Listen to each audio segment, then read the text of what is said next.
வணக்கம் நண்பர்களே, நான் உங்கள் அக்ஷயன் சுரேஷ். கடந்த வீடியோவில் நாங்கள் ஒரு அறிவிப்பை கொடுத்திருந்தோம். அவ்வளவுதான். நேர்கள் எல்லாரும் ஓடி வந்து எங்களை கேட்ட ஒரே ஒரு கேள்வி, ப்ரோ இந்த திகதி விளையாட்டு எங்களை குழப்புது, தெளிவு தேவை. அதே நேரம் பல பேர் கமெண்ட்ல வந்து என்னென்ன திகதிகள், என்னென்ன விஷயங்கள், எங்களுக்கு சில விஷயங்கள் விளங்குதில்லை அப்படின்ட்டு பல கேள்விகளை வந்து கமெண்ட் மூலம் தெரிவிச்சுட்டே தான் இருக்குது. அந்த குழப்பங்களுக்கு ஒரு தெளிவை தர வேண்டியது எக்ஸ்டோக்கின் மிக முக்கியமான கடமை என்ற அடிப்படையில் வந்து இந்த வீடியோ வந்து நாங்கள் தயார் செஞ்சிருக்கோம். சரி, இப்போது உண்மையை உடைப்போம். உங்களின் அந்த குழப்பத்தை தீர்க்கவும் அனர்த்தத்தால் மூடப்பட்ட 147 பாடசாலைகளின் நிதர்சனம் என்ன என்பதை பற்றி கண்டிப்பான உண்மையை பேசவும் தான் இந்த வீடியோ.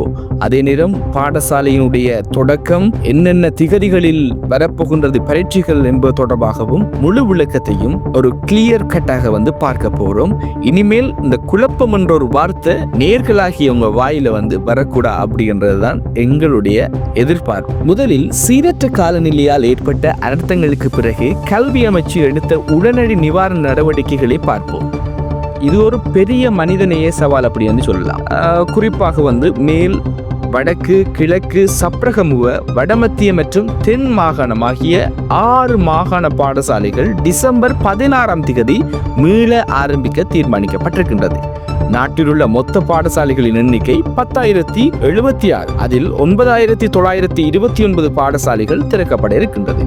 ஆனால் நிதர்சனம் என்னவென்றால், வெள்ளம் மற்றும் மண் சரிவு பாதிப்பு காரணமாக 147 பாடசாலைகள் உடனடியாக திறக்க முடியாத நிலையில் இருக்கின்றது. இவற்றின் நிலை குறித்து இறுதி தகவல்கள் மாகாண ரீதியாக தொடர்ச்சியாக வெளியிடப்படும் அப்படின்ற ஒரு விஷயத்தையும் வந்து குறிப்பிட்டிருக்காங்க. பாதிக்கப்பட்ட பகுதிகளைச் சேர்ந்த மாணவர்கள் மற்றும் ஊழியர்கள் என அனைவரும் சீருடை அணிவதிலிருந்து தற்காலிகமாக தளர்வு அளிக்கப்பட்டிருக்கின்றது அப்படின்ற ஒரு விஷயத்தையும் வந்து கல்வி அமைச்சு தெரிவித்திருக்காங்க.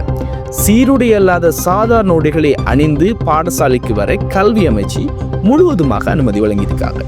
அதே நேரம் அதிபர்கள், ஆசிரியர்கள் மற்றும் ஏனைய ஊழியர்கள் அனைவரும் ஒரு நாள் முன்னதாக, அதாவது டிசம்பர் 15ஆம் தேதி சேவைக்கு சமூகம் அளிக்க வேண்டும் அப்படின்ற மிக முக்கியமான ஒரு விஷயத்தை வந்து குறிப்பிட்டிருக்கு கல்வி அமைச்சு. அடுத்தது, இந்த ஆண்டின் மிகப்பெரிய சிக்கலான கால அட்டவணை பிரச்சனை.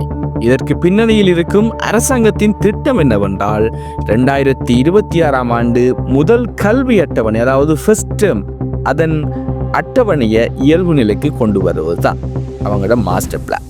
அதனால தான் திகதிகள் ஒன்றொன்று மோதுகின்றது.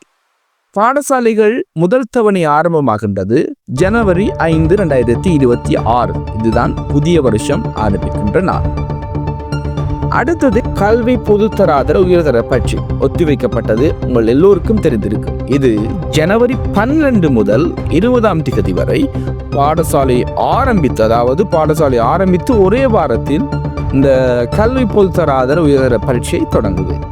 புதிய தவணை இயங்கும் போது பரீட்சை நடக்கின்றது. இது நிர்வாக சுமை அதிகம் இல்லையா அப்படின்றத வந்து மக்களாகிய நீங்கள் தீர்மானிச்சு கொள்ளுங்க. மக்கள் என்பதை தாண்டி மாணவர்கள், பெற்றோர்கள் தீர்மானிக்க வேண்டிய மிக முக்கியமான ஒரு விஷயம் இங்கு இருக்கு. அடுத்து கல்வி பொதுத்தராதர சாதாரண தர பரீட்சை. இது பிப்ரவரி 14 முதல் மார்ச் 2 வரை நடைபெற இருக்கின்றது. பரீட்சையின் தவணை காலத்தின் நடுவே நடக்கின்றது. முதல் தவணை முடிவு ஏப்ரல் 10ஆம் தேதி. அப்பொழுது பாருங்கள் எவ்வளவு பரீட்சைகள் அந்த முதல் தவணைக்குள் வருகின்றது. அதனால் பாடசாலை விடுமுறை காலமாக அந்த பரீட்சை நடைபெறும் நாட்கள் மாறும் என்பதுதான் மிக முக்கியமான விஷயம்.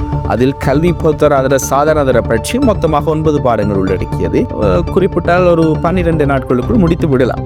ஆனால் இது அதிகளவான காலத்தையும் எட்டுகின்றது. இந்த கல்வி பொதுத்தராதர சாதாரண பரீட்சையினுடைய கால இடைவெளி, அதாவது மார்ச் மாதம் 2ஆம் தேதி ஆரம்பிக்கும் கல்வி பொதுத்தராதர சாதாரண பரீட்சை பிப்ரவரி 14ஆம் தேதி ஆரம்பிக்கின்றது. மார்ச் மாதம் 2ஆம் தேதி முடிகின்றது. அப்போது நீங்களே பாருங்கள் எவ்வளவு பெரிய கால இடைவெளி என்று. இந்த அழுத்தம் நிறைந்த கால அட்டவணை ஒத்திவைக்கப்பட்ட பரீட்சைகளை விரைவாக முடித்து கல்வித்துறை விரைவில் இயல்பு நிலைக்கு திரும்பும் என்ற இலக்கை அரசு அடைவதை நாம் தெளிவாக பார்க்க முடிகின்றது. மேலும் தரம் 5 முதல் தரம் 10 வரையான மாணவர்களுக்கான 3ஆம் தவணை பரீட்சைகள் ரத்து செய்யப்பட்டிருக்கின்றது. இது மாணவர்களுக்கு கிடைத்த ஒரு பெரிய ஆறுதல் என்றுதான் சொல்ல வேண்டும். ஆகவே நண்பர்களே, கல்வி அமைச்சு இப்போது இரட்டை சவாலை எதிர்கொள்கின்றது. 1, அனர்த்தத்தால் பாதிக்கப்பட்ட பாடசாலைகளை சீரமைப்பது. 2, கல்வி அட்டவணையை சாதாரணப்படுத்துவது. உங்கள் அனைவருக்கும் தெரிந்திருக்கும் கொரோனா காலத்தில் தொடங்கிய இந்த கால அட்டவணையினுடைய மாற்றம், பாடசாலையினுடைய கால அட்டவணையினுடைய மாற்றம் கடுமையாக பித்தள்ளப்பட்டு மிகப்பெரிய பிரச்சனைகளை கண்டது என்பது எல்லோருக்கும் தெரிந்த விஷயம். முதலென்றால் டிசம்பர் ஹாலிடே அப்படின்ற ஒரு விஷயம் கிடைக்கும், பின் ஏப்ரல் ஹாலிடே, அதை தொடர்ந்து ஆகஸ்ட் மாதம் மிகப்பெரியதொரு லீவு அப்படி என்று பெருசாக கிடைக்கும். அது இந்த கொரோனா காலத்துக்கு பிறகு முழுசா இல்லாம போயிட்டுன்றதுதான் மிக முக்கியமான ஒரு விஷயம். இப்பொழுது 2026 கால அட்டவணை சீரமைக்கப்பட போகிறது அப்படின்ற விஷயத்தை இப்பொழுதே அரசாங்கம் தெரிவிச்சிட்டாங்க என்பதால் மிக முக்கியமான விஷயமாக காணப்படுகிறது. இந்த உறுதியான தகவல்களின் அடிப்படையில் குழப்பத்தை தூக்கி எறிந்துவிட்டு நீங்கள் உங்கள் திட்டமிடலை மேற்கொள்ளுங்கள். இந்த முழுமையான விளக்கம் உங்களுக்கு பயனுள்ளதாக இருந்தால் உடனடியாக கமெண்ட்ல பதிவு செய்யுங்கள். இந்த வீடியோவை பகிருங்கள். நன்றி, வணக்கம். நான் உங்கள் அக்ஷயன் சுரேஷ்.